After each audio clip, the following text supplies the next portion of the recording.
मी 2017च्या एप्रिलच्या पहिल्याच महासभेमध्ये जेव्हा हा 29चा मुद्दा मांडला, हां. त्यावेळचे आयुक्त हां.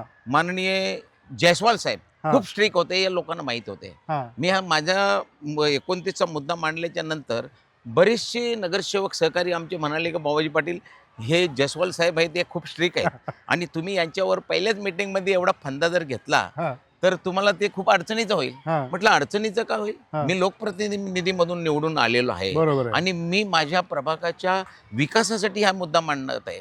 मी काय माझ्या स्वतःच्या फायद्यासाठी हा मुद्दा मांडत नाही. हो. आणि त्यावेळी आयुक्त सुद्धा म्हटले, "अरे हां. बाबा, तुम्ही पहिल्याच मीटिंगला आले आणि एवढे मांडता, याचं कारण काय? तुम्हाला पाहिजे काय?" हां. तर तेव्हा मी सांगितलं की साहेब, मला काही नको.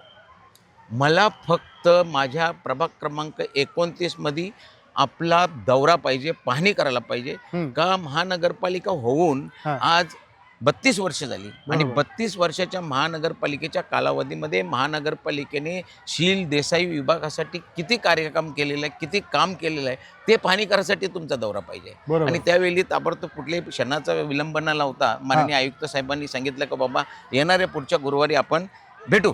मी त्यावेळेला असं ऐकलंय की तुम्ही हे सगळे अधिकारी लोक गाडीत बसून फिरतात, त्यांना तुम्ही पायी फिरवलं तुमच्या वार्डात? हो सर, मी त्यांना सांगितलं की साहेब, गाडीत बसून फिरून आपल्याला काही पाहता येणार नाही. आपण 32 वर्षामध्ये महानगरपालिकेने काय केले ते पाहणी करायसाठी आले. तर मी तुम्हाला विनंती करतो की तुम्ही चालू शकत नाही का? तर त्यांनी पण सांगितलं, का चालू शकत नाही?